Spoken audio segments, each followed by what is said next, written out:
Ada juga mas customer saya tuh jauh-jauh dari mana telepon pengen beli rosella segar, rosella kering itu penyakit, padahal sebenarnya itu bukan untuk menyembuhkan penyakit tapi pencegahan. Lebih ke pencegahan, tapi ya Allah alam ya, mereka tuh cocok mungkin karena sugesti kali. Sugesti juga kali ya, minum rosella tuh pasti sembuh. Nah mungkin udah tersugesti gitu juga mungkin gitu.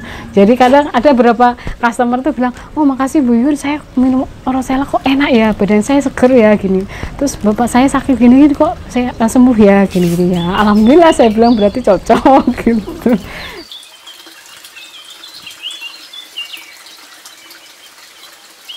Bismillahirrahmanirrahim. Assalamualaikum warahmatullahi wabarakatuh.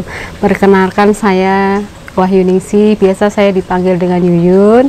Saya berada di tempat usaha saya, itu namanya Relove Rosella Kopi dan Teh Bunga Rosella Borobudur, yang berada di Desa Majaksingi, Kecamatan Borobudur. Memang hobinya bertanam mas, bercocok tanam, suka menanam bunga, suka pokoknya hobinya bertanam lah gitu ya. Nah dari iseng-iseng hobi bertanam itu saya coba-coba untuk nanam rosella, karena biasa saya tuh konsumsi rosella mas untuk teh seperti itu. Nah saya coba-coba untuk bertanam, terus akhirnya hasil tanaman saya tuh banyak gitu. Nah saya tes untuk keluarga saya gitu, teman-teman semuanya, ternyata kok anemonya bagus ya gitu. Nah ibu saya dan suami saya itu menyarankan supaya gimana ya produk saya itu bisa dipasarkan. Nah saya daftarkan ke Dinkes untuk PIRT. Saya pilih rosella tuh karena pertama itu praktis. Jadi nggak harus banyak penanganan, nggak harus banyak pupuk-pupuk, sedangkan rosella itu sendiri saya tanam secara alami organik seperti itu. Nah dari situ, dari penanganan yang penanaman yang begitu mudah dan hasilnya begitu melimpah dan banyak manfaat, makanya itu saya pilih rosella gitu. Kalau tanaman-tanaman lain seperti yang saya sudah konsumsi sebelumnya, chamomile, saffron itu kan tanaman mahal dan susah untuk dikembangbiakkan ya. Seperti itu mas, kenapa saya pilih bunga rosella sebagai teh gitu, karena itu sangat mudah untuk dibudidayakan gitu. Pasti kesulitan, hambatan pasti gitu. Pertama ya coba-coba, terus gagal, coba-coba gagal, itu pasti mas. Dari nanam gitu, ini kenapa ya, supaya tanamannya itu bagus tuh gimana gitu, tanah kok lihat cari kontur tanahnya seperti apa gitu. Saya coba-coba itu, terus dari bijinya, bibitnya itu saya coba-coba juga lihat bibit yang bagus itu seperti apa gitu, supaya nanti bisa jadi benar-benar saya tanam itu menghasilkan hasil panen yang bagus gitu, yang bisa dikatakan premium gitu ya gitu. Ketika saya itu bikin olahan, semua pada suka. Momen saat itu, wah ini kayaknya bisa dibisnisin nih, bisa dikomersilkan nih, bisa menghasilkan uang nih, karena dari olahan saya itu ternyata banyak peminatnya gitu. Saya cobain tes sana sini, ternyata banyak peminatnya. Oh enak, dari selai enak, dari manisan enak, dari sirup enak gitu. Apalagi sirup ya mas, sirup di pasaran itu kan kebanyakan gulanya palsu, pewarna, pengawet gitu-gitu. Nah kalau saya itu kan dari semua serba alami ya, gulanya yang asli, terus nggak pakai pewarna, nggak pakai pengawet, nggak pakai pengental. Nah dari situ gitu, walaupun emang agak mahal tapi kan memang kualitas seperti itu. Dari olahan saya, produk saya itu ya bener-bener enak gitu. Dari situ saya terbersit, gimana caranya ini buat bisnis ya gitu. Dari situ awalnya ya. Mindset saya tuh, saya nanam hobi, saya menyibukkan diri gitu ya kan, karena namanya dasarnya, tapi kok ternyata melimpah hasilnya. Dari hasil melimpah itu, nah saya dibuat olahan dong gitu. Saya pertama saya jemur-jemur aja mas, bikin teh gitu, tapi banyak saya packing, saya tawar-tawarin, saya bagi-bagiin gitu. Nah dari situ semakin banyak, nah pada suka dibikin teh. Selain bikin teh apa ya, saya inovasi, seperti saya olah rosella dari segarnya gitu, dari rosella segarnya itu saya olah jadi selai, jadi manisan, dari cake, nastar, kayak gitu-gitu. Nah dari situ puding, jelly, semua produk yang saya inovasi, saya ide ini kok rosella ini kok biasanya kok cuman buat teh aja ya, gimana soal anak remaja, anak-anak bisa konsumsi dari bunga rosella itu. Nah itu saya timbul, saya bikin puding. Nah saya rasain ke anak siapa suka, senang puding. Saya bikin nastar, enak gitu. Seperti itu Mas, contoh-contohnya seperti itu. Jadi makanya saya terbersit, oh kenapa nggak saya seriusin gitu, buat bisnis seperti itu. Makanya kan sebelum saya nanam saya sudah konsumsi rosella kan. Cuman biasanya kan saya beli online Mas. Nah setelah saya tahu beli online sama yang saya tanam sendiri itu jauh berbeda. Nah itu saya terbesit, kenapa saya nggak tanam sendiri, konsumsi sendiri gitu.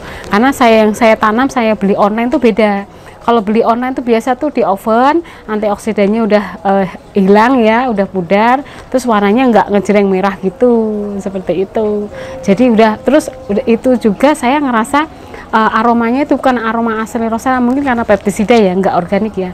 Nah dari situ saya timbul, kenapa saya nggak mandiri, saya tanam sendiri aja untuk konsumsi sendiri gitu. Nah karena hasilnya melimpah, dari situlah terbesit untuk saya bisnisin gitu, seperti itu. Lagi pula kan mendukung ya, saya ada lahan gitu ya. Biji rosella itu yang saya tanam jadi bunga, jadi tanaman sudah ranum. Kalau misalnya saya nggak sempat panen pun, itu dia akan jatuh sendiri Mas. Biji-bijinya kelupas jatuh sendiri, apalagi kalau kena hujan, itu dia masih di pohonnya itu udah tumbuh bibit lagi Mas, gitu. Nah dari situ saya bilang kok ini gampang banget ya, jatuh aja udah langsung tumbuh pohon baru gitu. Nah itu jadi saya tuh sebenarnya tuh udah 4 tahun nanam ini nggak pernah semai-semai. Jadi rosella yang sudah saya tanam itu yang kering-kering jatuh bijinya secara alami tumbuh lagi. Nah dari situ saya cabutin, saya tanam lagi, saya rapiin di sawah gitu. Dari situ jadi saya senang gitu loh, saya nggak harus nyemai-nyemai, tapi biji yang udah jatuh udah jadi tanaman baru gitu.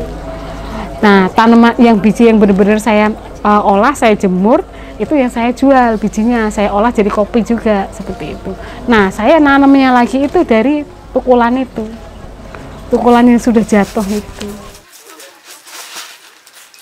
Tanaman rosella itu ini Mas, jadi banyak fungsinya. Jadi kalau orang awam melihat itu kan cuman bunga yang dikeringin jadi teh.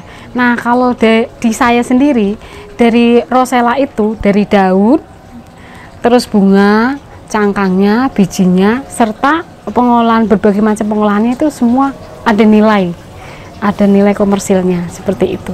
Jadi misalnya ada petani-petani atau yang mau mencoba untuk membuat rosella itu menjadi suatu nilai ekonomis, itu bisa banget gitu. Taruhlah kalau memang yang awam ya, nanam aja, nanti kalau misalnya memang nggak tahu untuk kemana, saya bisa menampung, saya bisa beli gitu hasil panennya ya, asalkan satu syaratnya organik, itu aja. Tanaman rosella itu kalau daun tuh biasa saya jual kalau anak akademisi, anak farmasi, atau mungkin di bidang kedokteran tuh pil kapsul.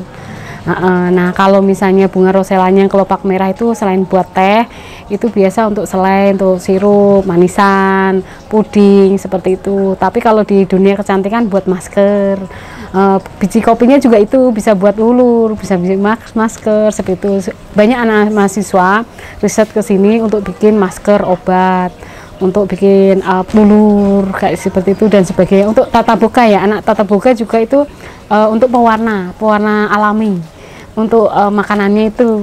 Nah biasanya kan mereka pakai pewarna sintetis. Nah karena ada rosella ini alami, warnanya kan eye catching banget tuh, merah, ungu gitu ya. Nah mereka anak tata boga itu biasanya untuk pewarnanya Mas. Tuh, seperti itu. Jadi semua serba dipakai sampai ke cangkang terluar rosella yang keras itu saya manfaatkan untuk pupuk tanaman rosella lagi saya. Jadi balik lagi saya pupuknya itu ke kulit rosella, cangkangnya itu yang keras itu. Nanti kalau misalnya udah kena basah, hujan, itu jadi pupuk yang alami, subur buat tanamannya sendiri. Produk rosella di online itu kalau menurut saya tuh di saya tuh lebih mahal Mas, karena saya bisa jamin rosella saya organik ya, tanpa pestisida, kimia macam-macam. Itu kalau yang organik, kalau di saya tuh memang saya nggak jual kiloan per pack. Per pack itu 165 gramnya itu saya jual 35. Kalau 85 gram itu 55.000 gitu. Jadi saya nggak jual untuk kiloan karena pasti akan sangat mahal. Kalau non organik biasa 1 kilo tuh standarnya tuh rosella kering itu antara range-nya antara 100 sampai 125 range-nya ya. Kalau saya nggak jualnya per kilo. Tapi ada buyer juga yang mau per kilo sama saya, tapi kalau memang berani gitu ya gitu. Rata-rata sih memang gitu. Kan kalau organik memang nggak banyak yang jual. Iya, seperti itu. Berangkat dari saya ingin hidup sehat.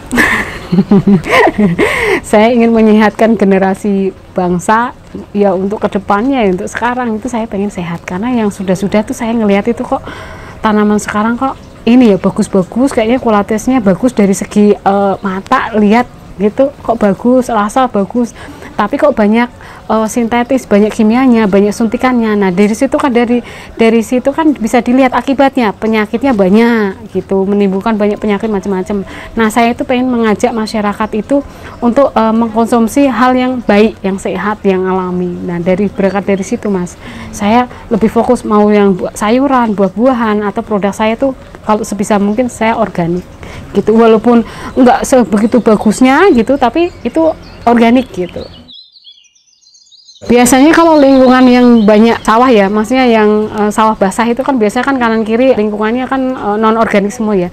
Biasanya tutup lorong-lorong yang aliran-aliran non organik itu Mas. Jadi kita tutup aliran-aliran airnya itu, kita tutup. Antisipasinya gitu, tutup. Terus kita untuk penyiraman untuk kemarau itu biasanya kita lewat air sumur atau air kali. Jadi kita nggak bareng-bareng sama yang petani-petani lain seperti itu. Jadi antisipasi supaya nggak nyampur dari air yang atas, yang non organik bahan kita organik, nanti sama aja kita nggak organik kan kalau gitu. Sebenarnya, tapi kalau misalnya hujan kan memang dari atas Mas, dari atas, tapi kita tetap harus menanggulangi dari aliran-aliran atas itu supaya kita nggak masuk ke kita ya, dibelokkan dan tutup aliran yang kita bikin gorong-gorong yang khusus. Jadi aliran yang dari atas, dari samping itu bisa keluar, menjauhi dari area lahan kita seperti itu. Masalah kontur tanaman rosella itu enak banget Mas, panas bisa, hujan bisa, di kontur yang agak keras bisa, konturnya yang agak lembut bisa, itu dia bisa gampang. Makanya tuh rosella tuh gampang ditanam di mana-mana pada dasarnya ya. Cuman memang kalau yang subur banget itu memang lahan persawahan yang memang diolah terus gitu, dibuat nanam terus gitu, itu memang bagus itu hasilnya seperti itu.